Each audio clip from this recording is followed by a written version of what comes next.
Bonjour et bienvenue dans ce nouveau module. Nous poursuivons ici l'analyse de l'impact du changement climatique sur l'écart de productivité agricole pour les petits exploitants. Dans ce module, nous donnerons un aperçu des approches ricardiennes et hédonistes des données en coupe transversale pour étudier les effets multiples du changement climatique sur l'agriculture. Nous discuterons également de comment adapter l'approche hédoniste transversale à l'écart de productivité agricole selon le genre. Nous parlerons également de comment développer le codage économétrique pour estimer la relation contemporaine entre le changement climatique et l'écart de productivité. Nous présenterons également des résultats d'estimation. À la fin de ce module, vous devriez être en mesure de comprendre les aspects conceptuels et de modélisation des études sur les données climatiques en coupe transversale, d'identifier les différentes sources d'indicateurs et de variables du changement climatique et comment opérer leur construction, et enfin de comprendre comment intégrer les indicateurs géospatiaux du changement climatique aux données sur la production agricole des ménages. Les objectifs de ce module sont de décrire la spécification estimée des revenus nets par hectare de culture selon le genre, PLE, de définir et de décrire le codage dans Stata et de développer un codage économétrique pour estimer la relation contemporaine entre le changement climatique et l'écart de productivité agricole. Commençons par examiner quelques aspects de la littérature récente sur l'utilisation de l'analyse en coupe transversale pour mesurer les impacts des changements climatiques. Les progrès récents dans l'estimation statistique de l'impact des changements climatiques sur l'agriculture tirent parti des données météorologiques à une échelle plus fine dans le temps et dans l'espace. Les études statistiques ont bénéficié de grands échantillons d'observation et de données détaillées. Lors de la simulation des effets du changement climatique sur l'agriculture, il est essentiel de modéliser correctement la relation sous-jacente entre la production agricole et les variables climatiques qui devraient changer. Examinons maintenant le modèle analytique. Comme indiqué précédemment, les analyses climatiques transversales sont basées sur le modèle ricardien. Cette approche utilise des techniques statistiques pour examiner la relation entre les données climatiques transversales et les mesures de la productivité agricole. Cette approche s'inspire de la notion de Ricardo, selon laquelle la valeur des terres reflète la productivité. Elle s'appuie sur des observations des productions agricoles et des variables explicatives pour l'estimation de la fonction de production ou de profit.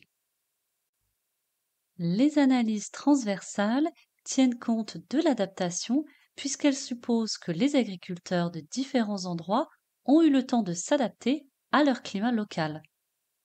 Une préoccupation importante est la capacité de contrôler toutes les variables pertinentes qui peuvent affecter les variables dépendantes, car l'omission de certaines variables importantes peut entraîner des coefficients biaisés dans le modèle. Dans sa forme standard, le modèle peut être spécifié par YAT, qui est une fonction de LIAT, ZIAT, VIAT et CIAT. YIAT est une mesure de la productivité des parcelles plantées au cours de l'année T par un membre du ménage A. LIAT est un vecteur agrégé des intrants utilisés sur la parcelle I dans l'année T par un membre du ménage A. ZIAT est un vecteur des caractéristiques socio-économiques individuelles du gestionnaire de la parcelle I au ménage A au cours de l'année T. VIAT est un vecteur de caractéristiques socio-économiques communes des membres du ménage du gestionnaire. Enfin, CIAT est un vecteur de choc à court terme et de caractéristiques de changement climatique à long terme communes aux membres au niveau de la parcelle I du ménage A dans l'année T. Le modèle explique les variations de la productivité des parcelles gérées par les agriculteurs et les agricultrices en termes de variations dans les apports, les caractéristiques socio-économiques les chocs et le changement climatique. La fonction de production augmentée pour la parcelle I sous la direction du gestionnaire J est spécifiée ici. Voici les spécifications. L'estimation du modèle est problématique car certaines des variables d'entrée sont des zéros. Pour éviter que les observations avec des quantités nulles d'intrants ne soient supprimées de l'échantillon lorsque les variables sont transformées en log, Battez, dans son article de 97, recommande de créer une variable nominale égale à 1 pour les parcelles rapportant 0 pour un intrant donné et de remplacer la quantité nulle par 1. Mais les études plus récentes recommandent de créer une nouvelle variable en recourant à une transformation sinus inverse hyperbolique. L'avantage d'une telle approche est qu'elle se rapproche du logarithme népérien de la variable d'origine et permet de conserver des observations de valeur nulle. L'estimation du modèle est également problématique du fait de la présence d'autocorrélation sérielle ou spatiale dans les variables climatiques. Il convient de préciser que l'autocorrélation spatiale diffère de l'autocorrélation sérielle. En effet, l'autocorrélation sérielle est unidirectionnelle car seul le passé influence le futur. À l'opposé, l'autocorrélation spatiale est multidirectionnelle puisque tout est relié à tout. L'autocorrélation spatiale a deux sources principales. Premièrement, elle peut provenir du fait que les données sont affectées par des processus qui relient des lieux différents et qui sont à l'origine d'une organisation spatiale particulière des activités. Les processus d'interaction sont source d'autocorrélation spatiale lorsque les événements ou les circonstances en un lieu donné affectent les conditions en d'autres lieux si ces derniers interagissent d'une manière ou d'une autre par des mouvements de biens, de personnes, de capitaux ou encore toute autre forme de comportement où un acteur économique réagit aux actions d'autres acteurs. Par exemple, la diffusion d'un phénomène, comme la diffusion technologique, à partir d'un ou de plusieurs lieux d'origine, implique que l'intensité de la mesure de ce phénomène dépend de la distance à l'origine. Aux localisations proches les unes des autres, donc à des distances comparables de l'origine, seront donc associées des intensités similaires pour le phénomène étudié. Deuxièmement, elle peut provenir d'une mauvaise spécification du modèle, comme des variables omises spatialement autocorrélées, d'une forme fonctionnelle incorrecte ou d'erreurs de mesure. Elle est alors considérée comme un outil de diagnostic et de détection d'une mauvaise spécification du modèle. La statistique la plus utilisée pour tester l'autocorrélation spatiale dans une série est celle de Morand. Dans la pratique, les modèles spatiaux utilisant l'estimateur des moindres carrés généralisés sont utilisés pour la correction des biais liés à l'autocorrélation spatiale. Le sexe du responsable de la parcelle est la variable d'intérêt. Une approche progressive est appliquée pour expliquer la différence de productivité agricole selon le genre. D'autres études utilisent différentes définitions du genre du responsable de la parcelle. 3 étapes sont utilisées dans l'estimation du modèle.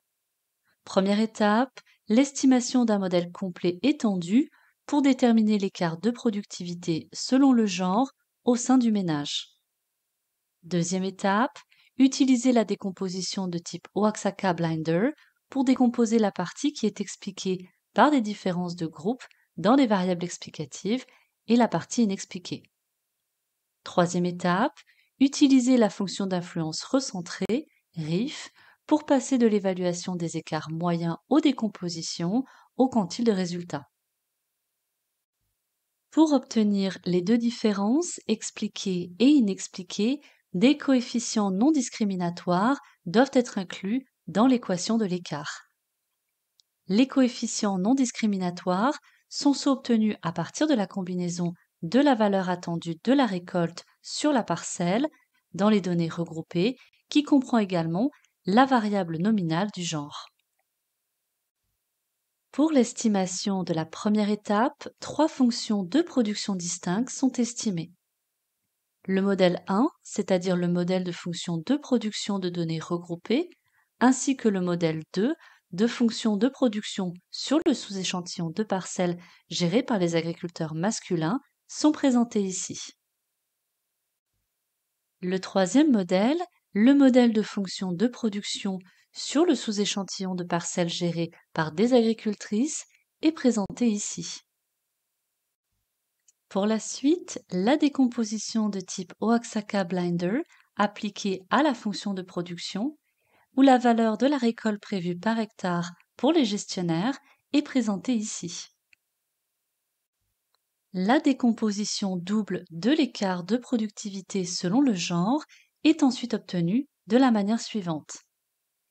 L'écart est égal à Q plus U, où Q est l'écart selon le genre expliqué par les différences entre les groupes dans les variables explicatives incluant les variables de changement climatique, et l'inexpliqué U, également appelé effet structurel, est attribué à la discrimination et est calculé de la manière suivante.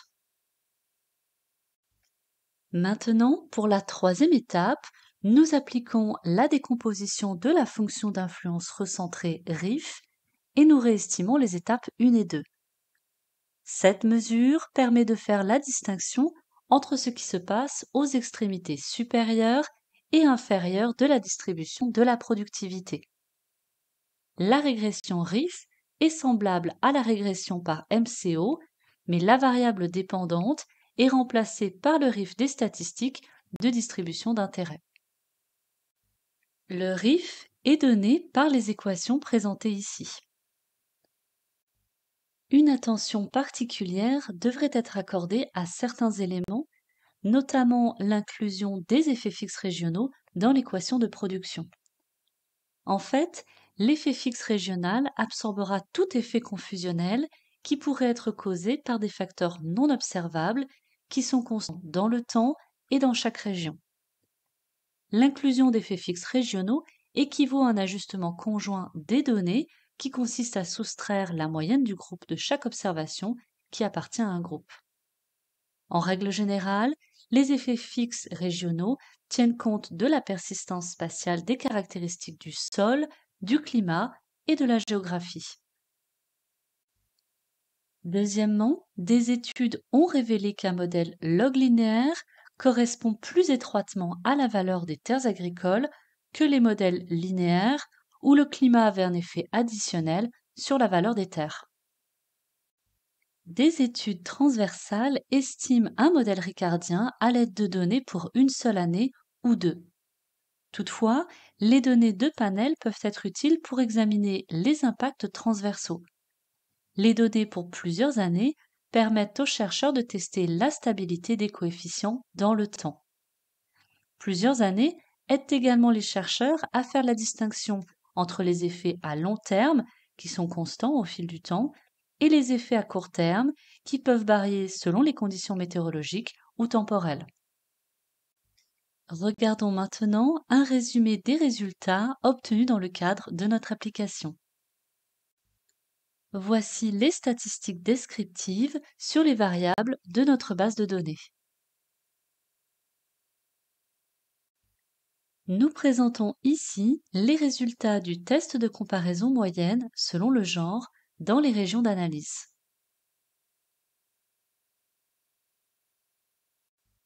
Voici les résultats de l'estimation des effets fixes.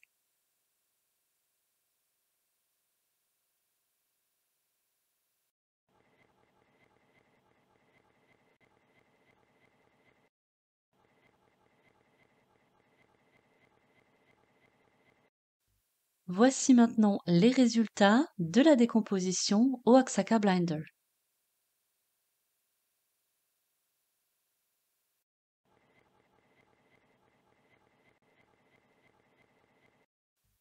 Voici les résultats de la fonction d'influence recentrée.